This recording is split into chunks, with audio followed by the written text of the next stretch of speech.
दोस्तों, जब देश के प्रधानमंत्री कहने लगे कि संकट है और इसके प्रभाव लंबे वक्त तक देखने को मिल सकते हैं, तो आप वाकई समझ सकते हैं कि संकट बहुत बड़ा और गहरा है।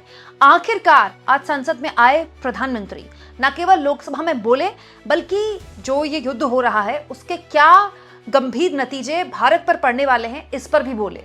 दोस्तों, एक और प्रधानमंत्री ने जिन बातों का जिक्र किया वो हमारे लिए आने वाले वक्त और मौजूदा दौर की चुनौतियों को तो दर्शाता ही है, साथ में ये भी बताता है कि वो कौन से सवाल और कौन से जवाब थे जिनसे सरकार दरअसल बचने की कोशिश कर रही थी। सबसे पहले मैं आपको बताऊं, इस 20-21 मिनट के आसपास मोदी बोले। इसमें बहुताया वक्त अपनी सरकार की तारीफ कर रहे थे, पीठ थपथपा रहे थे कि 10 साल में उनकी सरकार ने क्या किया, जिसके नतीजे आज दिखाई दे रहे हैं, का फायदा हो रहा है।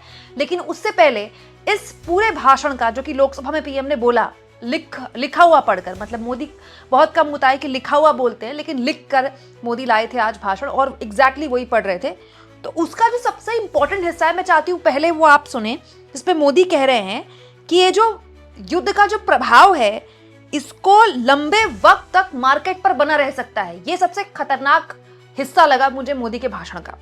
इस युद्ध के कारण दुनिया में जो कठिन हालात बने हैं उनका प्रभाव लंबे समय तक बने रहने की आशंका है। इसलिए हमें तैयार रहना होगा, हमें एकजुट रहना होगा।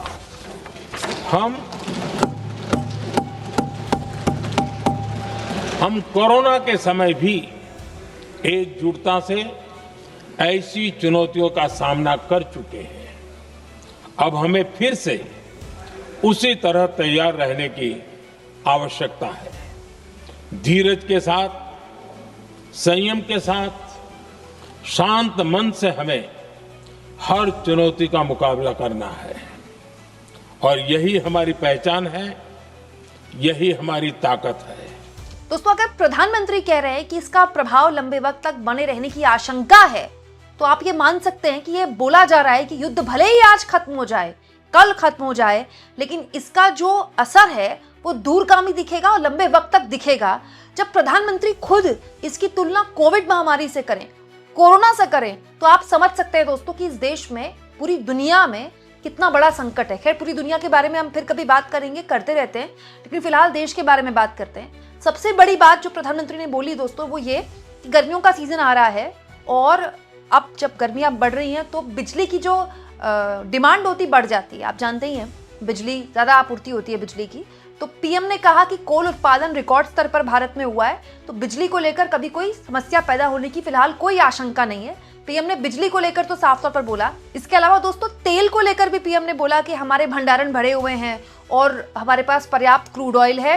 कंपनियों के पास जो क्रूड ऑयल होता है वो अलग, मतलब पीएम ये भी कह रहे हैं कि क्रूड ऑयल का भी कोई संकट नहीं, क्रूड ऑयल के भी सारे जो रिफाइनरीज हैं वो उनमें कोई दिक्कत नहीं है। लेकिन गैस को लेकर चिंता है और गैस को लेकर तमाम तरह की बातें पीएम बोल रहे थे। हालांकि उन्होंने कहा कि ये आर्थिक चुनौतियां भी हैं, नेशनल सिक्योरिटी के मामले में भी कुछ चुनौतियां हैं और मानवीय चुनौती भी हैं। दोस्तों, पीएम ने यह भी माना कि हॉर्मोज के रास्ते ही बड़े लेवल पर फर्टिलाइजर भी आता है, गैस भी आता है। हालांकि फर्टिलाइजर को लेकर किसानों के बीच में जो डर था, जो चिंताएं थी, उस पर पीएम ने कहा कि आपको घबराने की जरूरत नहीं, हमारे पास जो फर्टिलाइजर्स हैं, यूरिया के पर्याप्त भंडारण है। क्योंकि दोस्तों, इस तरह की खबरें छपनी शुरू हो गई थी कि हमारा जो फर्टिलाइजर भी है वो भी बड़े लेवल पर गल्फ से ही आता है। मतलब कुछ तो हम यहाँ भी प्रोड्यूस करते हैं अपने प्लांट्स में हमारे भारत के, लेकिन कुछ बाहर से भी आता है। लेकिन पीएम ने फिलहाल तो ये कहा है कि खरीफ की फसल जो अब इसकी बुआई करीब आ रही है, उसको लेकर कोई चिंता की बात नहीं है, हमारे पास जो यूरिया के भंडारण है वो भरे हुए हैं।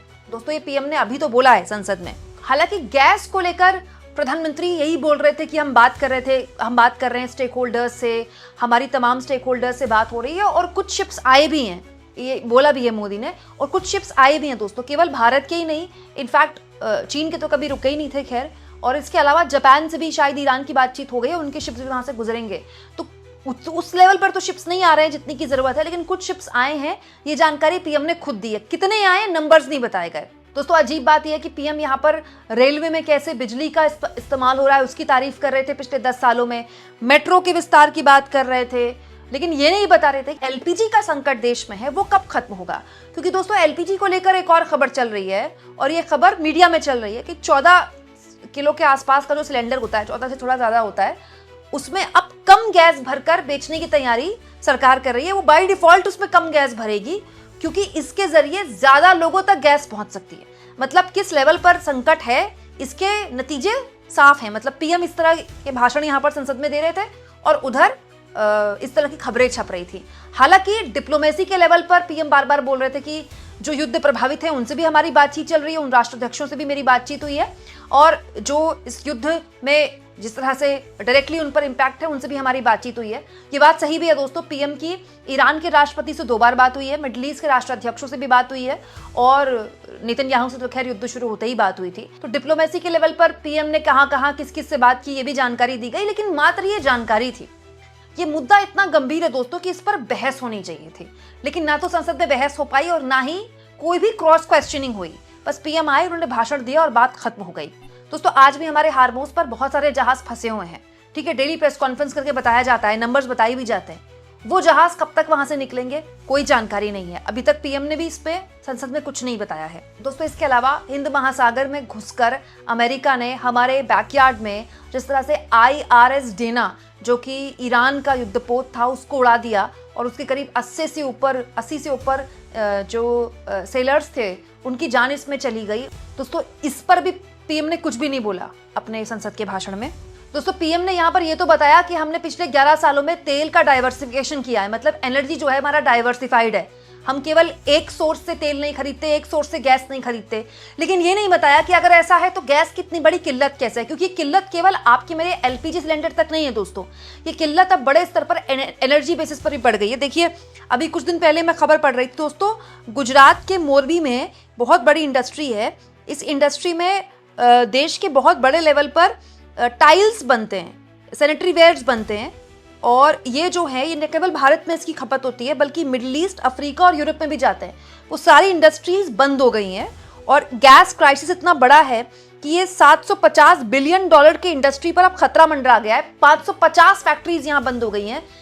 केवल फैक्ट्रीज बंद होना संकट नहीं है, इन फैक्ट्रीज में बहुताया जो लोग हैं वो यूपी बिहार के हैं, मोस्टली बिहार के। उनको वापस रिवर्स पलायन करना पड़ा है, वो वापस अपने गांव गए ठीक वैसे जैसे कोविड के टाइम पर गए।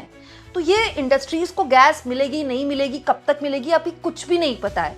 हाँ, लेकिन प्रधानमंत्री का ये कहना कि इसके जो नतीजे हैं लंबे वक्त तक बने रहने की आशंका है, ये अपने आप में बताता है कि पीएम इशारों में ही सही देश को साफ तौर पर आगाह कर रहे हैं कि जो वक्त है कुर्सी की पेटी बांधने का है, क्योंकि मौसम बिगड़ चुका है। और अगर आपको इसको हल्की सी हिंट देखनी है दोस्तों, तो आप शेयर मार्केट का हाल देख सकते हैं। शेयर मार्केट में हर दिन कत्लेआम मचा हुआ है। आज भी जब शेयर मार्केट खुला था तो वहां पर ब्लडबाथ चल रहा है। हर दिन शेयर मार्केट लगता है गिरने का नया रिकॉर्ड बना रहा है कि आज ज्यादा गिरेगा कि कल ज्यादा गिरेगा, और रुपए का तो पूछिए मत।